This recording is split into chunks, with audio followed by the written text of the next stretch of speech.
ہے دین میں بھلائی دنیا و آخرت کی، پیغام شعیب کاشفی ہم سب کا رہنما ہے۔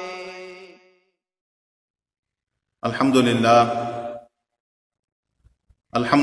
نحمده ونستعینه ونستغفره ونؤمن به ونتوکل علیہ ونعوذ باللہ من شرور انفسنا ومن سیئات اعمالنا ونعوذ باللہ من شرور انفسنا ومن سیئات اعمالنا ونعوذ باللہ من شرور انفسنا ومن سیئات اعمالنا من يهده الله فلا مضل له ومن يضلله فلا هادي له ونشهد أن لا إله إلا الله وحده لا شريك له ونشهد أن سيدنا وسندنا وحبيبنا ونبينا ومولانا محمدا عبده ورسوله صلى الله عليه وعلى آله وأصحابه وأزواجه وذرياته وسلم تسليما كثيرا كثيرا أما بعد فأعوذ بالله من الشيطان الرجيم بسم الله الرحمن الرحيم الرحمن علم القرآن خلق الإنسان علمه البيان وقال تعالى في مقام آخر اقرأ باسم ربك الذي خلق خلق الإنسان من علق اقرأ وربك الأكرم الذي علم بالقلم علم الإنسان ما لم يعلم صدق الله العظيم۔ عن نبی الدرداء رضی اللہ تعالی عنہ قال سمعت رسول اللہ صلی اللہ علیہ وسلم يقول من سلک طریقا یطلب فیہ علما سلک اللہ به طریقا من طرق الجنہ وإن الملائکة لتضع أجنحتها رضا لطالب العلم وإن العالم ليستغفر له من في السماوات والأرض والحيتان في جوف الماء وإن فضل العالم على العابد كفضل القمر ليلة البدر على سائر الكواكب وإن العلماء ورثة الأنبياء وأن الأنبياء لم يورثوا دينارا ولا درهما وإنما ورثوا العلم فمن أخذه أخذ بحظ وافر أو كما قال عليه الصلاة والسلام۔ محترم سامعین کرام اور میرے عزیز ساتھیوں، آج مجھے یہ عنوان دیا گیا ہے کیا رسول اللہ صلی اللہ علیہ وسلم نے کسی کو وارث بنایا ہے؟ اس سے پہلے کہ میں اس مضمون کی طرف جاؤں، ہمیں یہاں ٹھہر کر یہ سمجھ لینا چاہیے کہ میراث کسے کہتے ہیں اور وارث کسے کہتے ہیں۔ شریعت کی روح سے اگر دیکھیں گے، شریعت کی روشنی میں اگر دیکھیں گے، متوفی شخص کا مال یعنی کسی بھی انتقال شدہ شخص کا چھوٹا ہوا مال وہ میراث کہلاتا ہے، اور جو اس مال کا حقدار ہوتا ہے وہ وارث کہلاتا ہے۔ میراث ہر شخص کی مختلف ہوتی ہے، جو جتنا بڑا ہوتا ہے اس کی میراث بھی اتنی بڑی ہوتی ہے۔ مثال کے طور پر ایک بادشاہ ہے، اس کی میراث سونے چاندی ہیرے جواہرات کے انبار اور تخت و تاج ہوتا ہے۔ اب اس میراث کا وارث جو حقدار ہوتا ہے وہ شہزادہ ہوتا ہے، جو یقیناً خوش قسمت اور خوش نصیب ہوتا ہے۔ سوال یہ ہے کہ کیا رسول اللہ صلی اللہ علیہ وسلم نے کسی کو وارث بنایا ہے؟ وارث کو تلاش کرنے سے پہلے ہمیں یہ دیکھنا ہوگا کہ رسول اللہ صلی اللہ علیہ وسلم کی میراث کیا ہے۔ یقیناً رسول اللہ صلی اللہ علیہ وسلم کی میراث یہ کوئی معمولی اور ادنا چیز نہیں ہو سکتی۔ رسول اللہ صلی اللہ علیہ وسلم کی میراث یقیناً کوئی افضل اور ارفع چیز ہو سکتی ہے، اس لیے کہ یہ اس رسول اللہ صلی اللہ علیہ وسلم کی میراث ہے جو اللہ تعالیٰ کے بعد سب سے افضل اور ارفع ہے، تو لہٰذا ان کی میراث بھی سب سے افضل اور ارفع ہونا یقینی چیز ہے۔ اور یہ اس رسول کی میراث کیا ہو سکتی ہے جس رسول کے نام کو اللہ تبارک و تعالیٰ نے خود بلند فرمایا، چنانچہ اللہ تبارک و تعالیٰ فرماتے ہی وَرَفَعْنَا لَكَ ذِكْرَكَ۔ اس رسول کی میراث کیا ہو سکتی ہے جس رسول کی بشارت حضرت عیسیٰ علیہ نبینا و علیہ الصلاۃ والسلام نے دی، اس رسول کی میراث کیا ہو سکتی ہے جس رسول کی آمد کی دعا حضرت ابراہیم خلیل اللہ علیہ السلام نے حتیم میں کھڑے ہو کر مانگا؟ اس رسول کی میراث کیا ہو سکتی ہے جس رسول کے نام کو اللہ تبارک و تعالیٰ نے اپنے نام کے ساتھ جوڑا ہے؟ چنانچہ حسان بن ثابت رضی اللہ تعالیٰ عنہ نے کیا خوب فرمایا، وَزَمَّ الْإِلَٰهُ اسْمَ النَّبِيِّ مَعَ اسْمِهِ وَزَمَّ الْإِلَٰهُ اسْمَ النَّبِيِّ مَعَ اسْمِهِ إِذْ قَالَ فِي الْخَمْسِ الْمُؤَذِّنُ أَشْهَدُ وَشَقَّ لَهُ مِنْ اسْمِهِ لِيُجِلَّهُ فَذُو الْعَرْشِ مَحْمُودٌ وَهَٰذَا مُحَمَّدٌ۔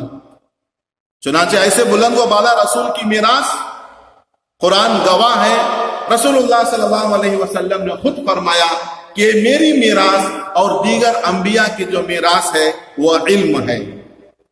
وَأَنَّ الْأَنْبِيَاءَ لَمْ يُؤَرِّثُوا دِينَارًا وَلَا دِرْهَمًا۔ اللہ کے رسول صلی اللہ علیہ وسلم نے فرمایا کہ حضرات انبیاء علیہ السلام دینار، درہم، پیسہ، سونا، چاندی، تخت و تاج میراث میں نہیں چھوڑتے۔ وَإِنَّمَا وَرَّثُوا الْعِلْمَ، فرمایا کہ انبیاء تو صرف میراث کے اندر علم چھوڑ کر جاتے۔ اسی وجہ سے علم کی اتنی فضیلت بیان کی گئی قرآن مجید کے اندر، احادیث مبارکہ کے اندر۔ اللہ کے رسول صلی اللہ علیہ وسلم نے اس علم کی فضیلت کو جگہ جگہ ذکر فرمایا۔ حضرت عیسیٰ علیہ نبینا و علیہ السلام کے بعد تقریباً 600 سال کا زمانہ، 600 سال تک کوئی نبی نہیں، 600 سال تک اللہ تبارک و تعالیٰ نے آسمان سے وحی نازل نہیں فرمائی۔ 600 سال کے بعد اللہ تبارک و تعالیٰ نے اپنے بندوں کو پکارا اور آپ صلی اللہ علیہ وسلم پر وحی کا سلسلہ شروع فرمایا، تو سب سے پہلے اعلان انسان کے سامنے کیا گیا وہ علم کے پڑھنے پڑھانے، وہ علم کے سیکھنے سکھانے کا۔ یہ تعجب کی بات ہے۔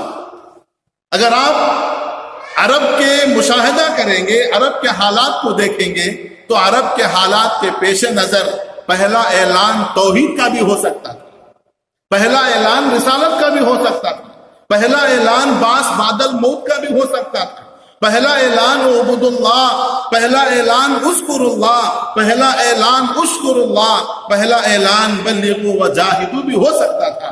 لیکن قربان جاؤ اللہ کے رسول صلی اللہ علیہ وسلم پر کہ اللہ تبارک و تعالیٰ نے 600 سال کے بعد سب سے پہلے جو اعلان اپنے بندوں کے سامنے کیا ہے وہ اقرا کے ذریعے سے کہا ہے، وہ علم کے ذریعے سے اللہ نے شروع فرمایا ہے۔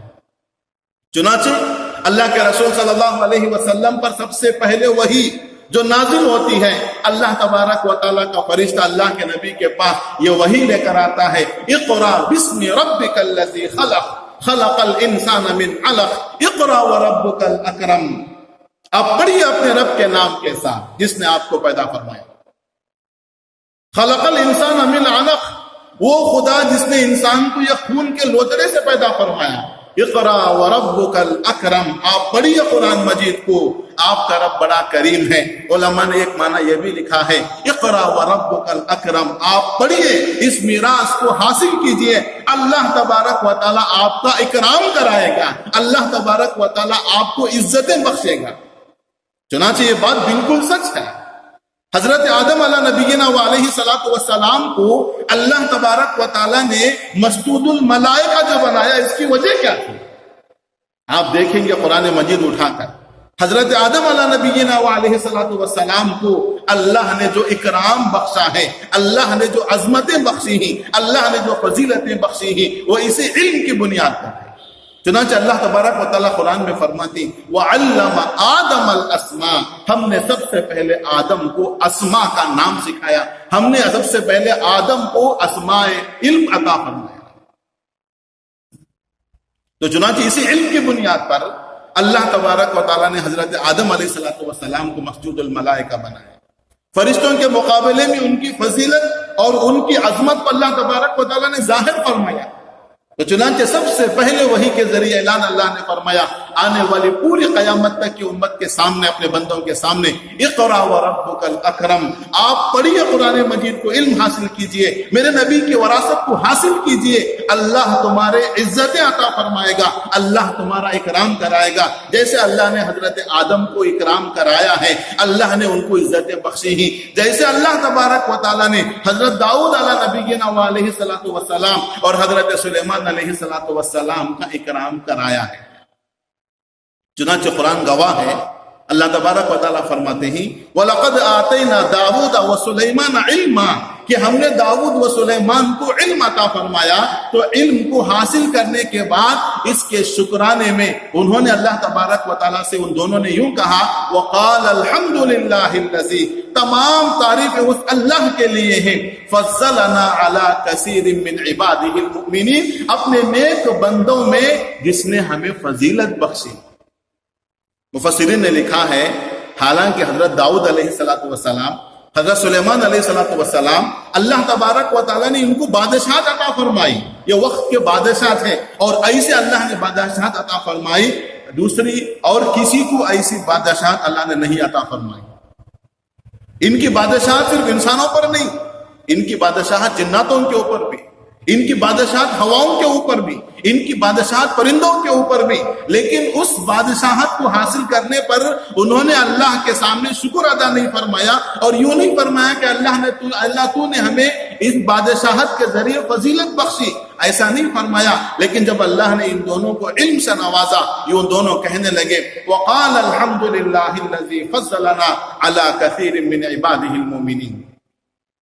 تو چنانچہ یہی وہ رسول اللہ صلی اللہ علیہ وسلم کی میراث ہے، جو اس کو حاصل کر لیتا ہے، قرآن اس کے بارے میں کہتا ہے يَرْفَعِ اللَّهُ الَّذِينَ آمَنُوا مِنْكُمْ وَالَّذِينَ أُوتُوا الْعِلْمَ دَرَجَاتٍ، جو تم میں سے ایمان والے ہیں اور علم حاصل کرتے ہیں، نبی کی وراثت کو حاصل کرتے ہیں، نبی کی میراث کو حاصل کرتے ہیں، ہم ان کے درجات کو بلند کرتے ہیں۔ یہی وہ نبی کی میراث ہے جس کے بارے میں اللہ تبارک و تعالیٰ نے فرمایا قُلْ هَلْ يَسْتَوِي الَّذِينَ يَعْلَمُونَ وَالَّذِينَ لَا يَعْلَمُونَ، اے نبی آپ کہہ دیجئے کیا یہ علم جاننے والے، میراث حاصل کرنے والے، اور وہ لوگ جو علم حاصل نہیں کرتے، میراث حاصل نہیں کرتے، وہ دونوں برابر ہو سکتے ہیں؟ خدا کی قسم دونوں برابر نہیں ہو سکتے۔ نبی کا وارث اس کا مقام الگ ہے، اور جو نبی کا وارث نہیں ہے اس کا مقام الگ ہے۔ یہی وہ رسول اللہ صلی اللہ علیہ وسلم کی میراث ہے۔ اسی میراث کے ذریعے سے اللہ تبارک و تعالیٰ نے رسول اللہ کو بھی فضیلت بخشی۔ قرآن اٹھا کر دیکھیں، اللہ تبارک و تعالیٰ فرماتے ہیں وَأَنزَلَ اللَّهُ عَلَيْكَ الْكِتَابَ وَالْحِكْمَةَ وَعَلَّمَكَ مَا لَمْ تَكُنْ تَعْلَمْ وَكَانَ فَضْلُ اللَّهِ عَلَيْكَ عَظِيمًا، اور ہم نے آپ پر قرآن نازل فرمایا، کتاب نازل فرمائی، اور ہم نے آپ کو حکمت اور علم ہم نے سکھایا ہے، ایسا علم سکھایا مَا لَمْ تَكُنْ تَعْلَمْ، جس کو آپ جانتے نہیں تھے۔ یہ علم کا سکھانا وَكَانَ فَضْلُ اللَّهِ، یہ اللہ کا فضل ہے آپ پر، علیہ کا عظیمہ، بہت بڑا فضل ہے۔ یہی وہ میراث ہے۔ تو معلوم ہوا کہ رسول اللہ صلی اللہ علیہ وسلم کی میراث اور دیگر انبیاء علیہ السلام کی جو میراث ہے وہ علم ہے۔ اب سوال یہ پیدا ہوتا ہے کہ رسول اللہ صلی اللہ علیہ وسلم کا وارث کون ہے؟ وہ کون خوش قسمت اور خوش نصیب انسان ہوں گے جو رسول اللہ صلی اللہ علیہ وسلم کی اس عظیم میراث کے وارث بنیں گے؟ اس کا جواب بھی رسول اللہ صلی اللہ علیہ وسلم نے خود فرمایا کہ میری اس عظیم میراث کو حاصل کرنے والا اور میرا وارث کون ہے؟ اللہ کے رسول نے اپنی زبان خود فرمایا العلماء ورثۃ الانبیاء، جو علماء ہیں وہ انبیاء کے وارث کہلاتے ہیں۔ جو علماء ہیں وہ انبیاء کے وارث کہلاتے ہیں۔ اسی وجہ سے یہ کہا گیا کہ روئے زمین پر سب سے بہتر اور سب سے اچھے انسان وہ نبی اور رسول اللہ کے وارث ہیں، وہ رسول اللہ کے وارث ہیں۔ خود اللہ کے نبی نے فرمایا خیرکم من تعلم القرآن وعلم، اور اسی وجہ سے قرآن مجید کے اندر یہ بھی کہا گیا کہ جو آدمی، حدیث مبارک کے اندر اللہ کے رسول نے فرمایا جو آدمی میری اس میراث کو حاصل کرنے کے لیے راستے پر چلتا ہے وہ گویا کہ ایسا ہے جیسے جنت کے ایک راستے پر جا رہا ہے۔ نبی کی میراث کو حاصل کرنے کے لیے جو وارث اس راستے پر چلتا ہے، اللہ کے رسول نے فرمایا وہ ایسا ہے جیسے جنت کے راستوں میں سے ایک راستے پر جا رہا ہے۔ من سلک طریقا یطلب فیہ علما سلک اللہ بہ طریقا من طرق الجنہ۔ اور اسی پر بس نہیں، جو اس میراث کو حاصل کرنے کے لیے جاتا ہے، فرشتے اس کی خوشنودی کے لیے، اس کے رضا کے لیے اپنے پروں کو اس کے لیے بچھا دیتے ہیں۔ وَإِنَّ الْمَلَائِكَةَ لَتَضَعُ أَجْنِحَتِهَا رِضًا لِطَالِبِ الْعِلْمِ۔ یہ اللہ کے رسول کا سچا فرمان ہے۔ اور جو اس کو حاصل کر لیتا ہے، جو نبی کا وارث بن جاتا ہے، اللہ کے نبی نے صاف فرمایا فضل العالم علی العابد کفضلی علی ادناکم، میری فضیلت تم میں سے، عالم کی فضیلت تم میں سے ادنا شخص پر ایسی ہے جیسے میری فضیلت تم میں سے معمولی شخص پر ہے۔ عالم کی فضیلت عابد پر ایسی ہے جیسے میری فضیلت تم میں سے ادنا شخص پر ہے۔ اور انہی علماء اور انبیاء کے وارثین کے بارے میں، رسول اللہ صلی اللہ علیہ وسلم کے وارثین کے بارے میں قرآن یہ کہتا ہے وَإِنَّمَا يَخْشَى اللَّهَ مِنْ عِبَادِهِ الْعُلَمَاء، اللہ تبارک و تعالیٰ کا خشیت رکھنے والے، اللہ تبارک و تعالیٰ کا خوف رکھنے والے یہی نبی کے وارثین ہیں۔ تو رسول اللہ صلی اللہ علیہ وسلم کے وارثوں کا مقام بہت بلند و بالا ہے۔ علماء انبیاء کے وارث ہیں، علم اللہ کے نبی کی میراث ہے، اور علماء انبیاء اور رسول اللہ صلی اللہ علیہ وسلم کے وارث ہیں جن کا مقام بہت بلند و بالا ہے، لیکن آج ہمارے معاشرے میں ہم ان کو کمتر اور حقیر سمجھتے ہیں، ہم ان کو نیچی نگاہوں سے دیکھتے ہیں۔ ہماری اپنی پیدائش سے لے کر موت تک یہ انبیاء کے وارثین، یہ رسول اللہ کے وارثین، یہ ہمارے محسن ہیں۔ اگر رسول اللہ صلی اللہ علیہ وسلم کے وارثین یعنی علماء نہ ہوتے تو ہم پر ہماری بیویاں حلال کیسے ہوتے؟ اے رسول اللہ صلی اللہ علیہ وسلم کے وارثین کا صدقہ ہے، ہمارے نکاح اور ایجاب و قبول کے ذریعے سے ہماری بیویوں کو ہم پر حلال بناتے۔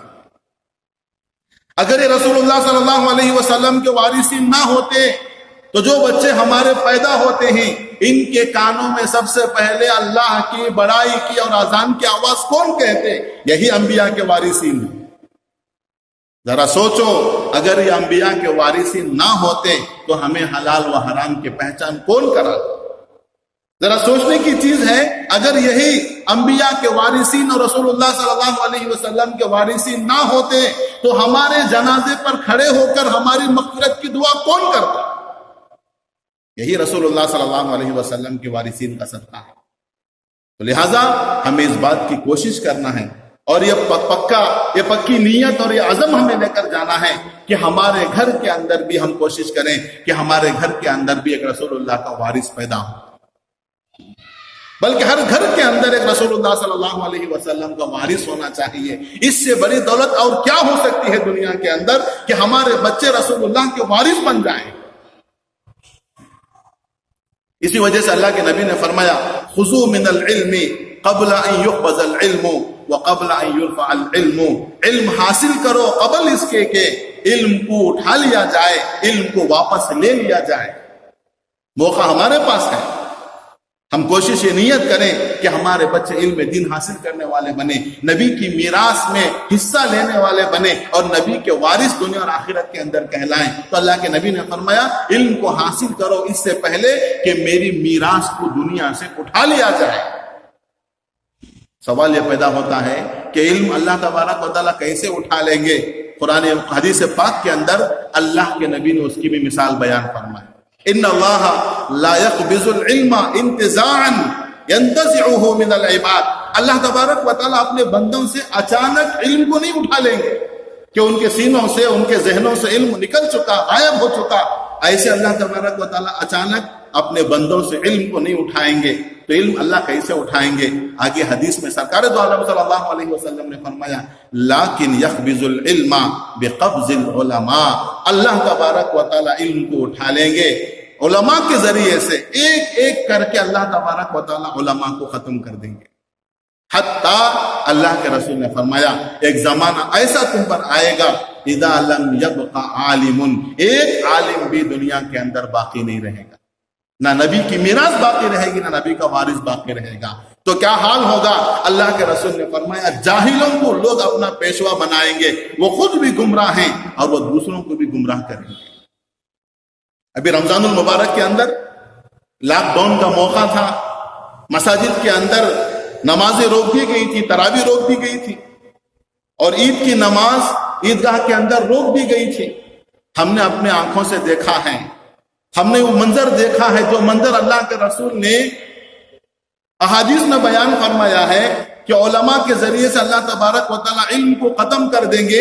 ایک ہلکا سا منظر ہم نے اس کو دیکھا ہے، چاند رات تھی، رمضان کا چاند نظر آ چکا تھا، رات کے 10 بجے بھی لوگ فون کر رہے تھے کہ مولانا ایک حافظ صاحب ہمیں ایسا مل جائے جو ہمارے گھر میں ہمارے افراد جمع ہیں، ہمارا خاندان والے جمع ہو چکے ہیں، ہمیں کوئی علم ترا پڑھانے والا حافظ مل جائے۔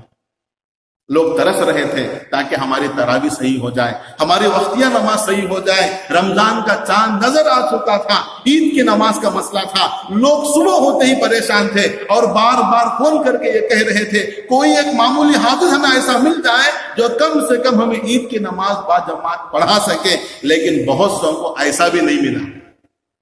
ہمارے ذہنوں میں یہ بات تھی کہ ماشاءاللہ مدارس بڑے ہیں، کئی مدارس آج ہمارے سامنے ہیں اور کئی علماء حفاظ ہمارے سامنے گھوم رہے ہیں، تو بڑا طبقہ علم دین حاصل کر رہا ہے اور بڑا طبقہ نبی کے وارثین کا ہمارے نگاہوں میں سامنے تھا۔ لیکن دیکھنے میں مشاہدے میں آیا ہے کہ ہر گھر کے اندر ایک نبی کا وارث ہونا ضروری ہے، ہر گھر کے اندر نبی کا وارث ہونا ضروری ہے۔ تو میں نے یہ کہا کہ اگر آپ بھی موقع ہمارے سامنے ہیں، اگر ہم بھی ان مدارس سے دور رہیں اور اپنے بچوں کو علم سکھانے سے اور نبی کے وارث بنانے سے اگر ہم پیچھے ہٹے رہے، جیسے آج ہم نے تراویح کے لیے حافظ کو ترسا ہے، جیسے آج ہم نے عید کی نماز پڑھانے کے لیے ایک رسول اللہ کے وارث کی تلاش میں، ایک حافظ قرآن کی تلاش میں ہم گھوم رہے تھے، کہیں ایسا موقع نہ آ جائے کہ کل ہماری جنازے لے کر لوگ کھڑے ہوں تاکہ ایک کوئی حافظ ایسا مل جائے جو ہماری جنازے کی نماز پڑھا سکے۔ اگر ہم نے غفلت برسی، ہم نے غفلت برتی، تو وہ دن بھی ہمارے لیے دور نہیں ہے کہ ہمارے جنازے کھڑے رہیں گے، ہمارے جنازے بنے رہیں گے، لیکن نماز پڑھانے والا ہمیں کوئی نہیں نظر آئے گا۔ لہٰذا یہ بات صاف ہے کہ ہم نیت اور عزائم اور ارادے کریں کہ ہمارے ہر گھر کے اندر ایک رسول اللہ صلی اللہ علیہ وسلم کا وارث پیدا ہو، ہم اپنے بچوں کو رسول اللہ کا وارث بنائیں گے۔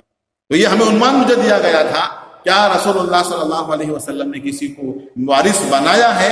تو یہ بات احادیث سے یہ بات ثابت ہو چکی ہے کہ رسول اللہ صلی اللہ علیہ وسلم کا جو میراث ہے وہ علم اللہ کے نبی کی میراث ہے، اور علماء یہ رسول اللہ صلی اللہ علیہ وسلم کے وارث کہلاتے ہیں۔ اللہ تبارک و تعالیٰ سے دعا ہے اللہ تبارک و تعالیٰ ہم تمام کو رسول اللہ صلی اللہ علیہ وسلم کے وارثین میں شمار فرمائے، یا نہیں ہے تو کم سے کم ان وارثین سے محبت کرنے والے اللہ ہمیں بنائے۔ وما علینا الا البلاغ۔